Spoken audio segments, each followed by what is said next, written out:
कहीं पे कैमरे बंद हैं तो कहीं पे पूरा का पूरा ट्रक जो है वो स्ट्रांग रूम तक पहुंच जा रहा है, घुस जा रहा है उस जगह पे जहां पे ईवीएम रखा हुआ है। फिर लोगों के मन में ये सवाल उठ रहे हैं कि भाई साहब ईवीएम के साथ छेड़छाड़ और इस इलेक्शन में कुछ झोल झाल चल रहा है क्या? क्योंकि सवाल उठना लाजमी है, सवाल लोगों के मन में आएंगे क्योंकि जिस तरीके का सिनेरियो बन रहा है, आखिरकार कैसे कैसे कैमरा ऑफ हो सकता है? वो चुनाव आयोग जो दावा कर रहा है कि भाई साहब सब कुछ ठीक है, तो फिर आपका कैमरा जो है वो काहे बंद है? इसके बारे में दीजिए जानकारी। ये तो जानना अहम है ना। जहां ईवीएम रखा गया है उसका कैमरा कैसे खराब हो गया, इसका डिटेल्स आना तो चाहिए कम से कम। अब पूरी कहानी आपको बताएंगे, समझाएंगे कि किस तरीके से मामला जो है इस बात को लेके उठ रहा है कि क्या ईवीएम के साथ छेड़छाड़ हो रहा है और क्या वोट चोरी का मुद्दा वाकई सच है। पूरी कहानी के ऊपर बातचीत करेंगे, सब कुछ से आपको रूबरू कराएंगे।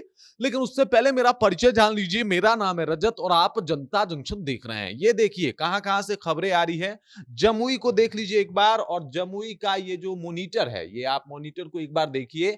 और ये जो आपको जितनी भी ये ब्लैक कॉलम दिखाई दे रहे हैं, ये सब बंद कमरे की, जो बंद कैमरे की जो है वो तस्वीरें हैं कि भाई साहब यहाँ पे कैमरा बंद है, कैमरा काम ही नहीं कर रहा, कैमरा खराब हो गया है। 1 2 3 4 5 6 7 8 भाई साहब, हम लोग ये नया वाला फोन लेते हैं ना 3-4 हजार का चाइनीज मोबाइल, उसका कैमरा इतना जल्दी खराब नहीं हो रहा जितना जल्दी इन लोगों का कैमरा खराब हो जा रहा है। कैसे हो रहा है, किस तरीके से हो रहा है, कोई बताए ना भाई, कहां गड़बड़ी हो रही है। उसके बाद देखिए भागलपुर की भी स्थिति। भागलपुर में देखिए कैमरा नंबर 11 और 18 खराब है। यहाँ पे जो है वो नहीं आ रहा है कि भाई यहाँ पे क्या सीन है। इसका भी डिटेल्स जो है वो लोगों तक पहुंचना चाहिए ना कि क्यों बंद है। बंद है तो वो ठीक कब तक होगा।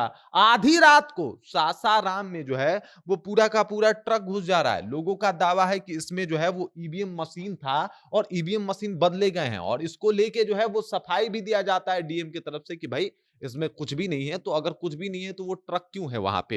ये बड़ा सवाल है। ट्रक का आने के पीछे का कारण क्या है, ये सबसे बड़ा सवाल है। ये बताइए कि आधी रात को ट्रक बुलाने की, वो भी स्ट्रांग रूम के बाहर, क्या जरूरत पड़ गई? तमाम जो नेता थे वहां पे पहुंचते हैं, मतलब आप समझिए कि निर्दलीय प्रत्याशी जो काराकाट से चुनाव लड़ रही थी ज्योति सिंह, वो पहुंचती हैं, रितेश पांडे पहुंचते हैं, जनसुराज के प्रत्याशी तमाम जो है वो पहुंचते हैं, उस जिले का, सासाराम का, रोहतास का, वो लोग तमाम लोग पहुंचते हैं। महागठबंधन वाले पहुंचते हैं, भाजपा वाले नहीं पहुंचते। ये सारे चीज एक कहीं ना कहीं तो एक क्लू छोड़ रहे हैं ना, कहीं ना कहीं तो एक सवाल लोगों के मन में पैदा कर रहे हैं। जो निष्पक्षता की बात होती है, जो पारदर्शिता की बात होती है, उसके ऊपर सवाल तो उठेगा ही। ये देखिए मुजफ्फरपुर में भी ऐसी स्थिति देखने को मिल रही है कि कैमरा जो है वो नो लिंक नो सिग्नल जो है वो बता रहा है। ऐसे कैसे हो रहा है? कैमरे कैसे बंद हो जा रहे हैं? इस तरीके का माहौल कैसे जो है वो हो जा रहा है? फिर लोगों के मन में ये सवाल उठना आम बात है कि क्या ईवीएम के साथ छेड़छाड़ हो रही है और क्या ईवीएम जो है वो बदले जा रहे हैं, क्या ईवीएम अलग तरीके से लगाए जा रहे हैं, क्या ईवीएम के साथ कुछ और हो रहा है, और क्या ईवीएम में वो तमाम चीजें जो चुनाव से पहले उठाई गई थी कि भाई साहब वोट चोरी जो है वो एक बड़ा मुद्दा है हर एक पूरे देश में, क्या वो मुद्दा दमदार है, क्या उस मुद्दे में दम है? क्योंकि जिस तरीके के मामले सामने आ रहे हैं, लोग भी अब इस बात के ऊपर भरोसा करना शुरू कर चुके हैं कि भाई कुछ तो गड़बड़ हो रहा है, कुछ तो खिचड़ी पक रही है। वो खिचड़ी कैसी है? बंद कैमरे में भले दिखाई ना दे रही हो, लेकिन खिचड़ी पक तो रही है। आखिरकार कैमरे फेल कैसे हो जा रहे हैं और ये ट्रक यहाँ पे क्या कर रहा है? ऐसी ऐसी स्थिति जो है वो अलग अलग जिलों से आ रही है, अलग अलग जिलों से। अब सोचिए भागलपुर में लगभग आप समझिए कि जो विधानसभा आते हैं, जितने भी विधानसभा क्षेत्र आते हैं, उन सबका ईवीएम मशीन यहाँ पे रखा हुआ है। यहाँ जमुई का जितना जो है वो आपको बता दूं कि ईवीएम आता है, वो जमुई के इस यहाँ पे रखा हुआ है। मुजफ्फरपुर में जितने भी ईवीएम मुजफ्फरपुर जिले में आते हैं, मुजफ्फरपुर के इस स्ट्रांग रूम में रखा गया है।